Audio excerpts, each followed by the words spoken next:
Langsung keluar. Personel TNI Angkatan Laut Lantamal 6 Makassar bersama relawan lingkungan hidup menanam bibit pohon mangrove di pesisir Makassar, Untia, Makassar. Para relawan harus berjalan sejauh 500 meter untuk mencapai lokasi penanaman mangrove yang berada di pinggir perairan Untia. Sebanyak 5.000 bibit pohon mangrove ditanam di lokasi ini.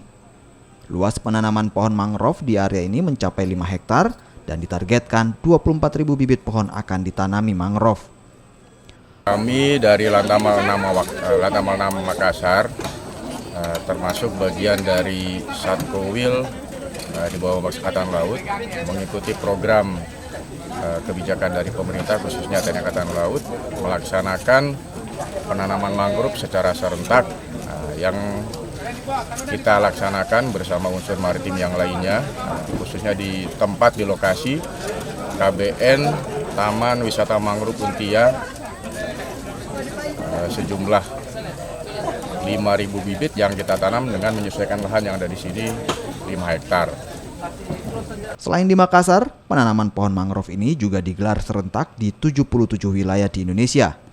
Dengan gerakan massal ini diharapkan wilayah ini dapat menjadi kota hutan mangrove terbesar dan menjadi tempat wisata mangrove nasional. Rama Pratama, Kompas TV, Makassar, Sulawesi Selatan.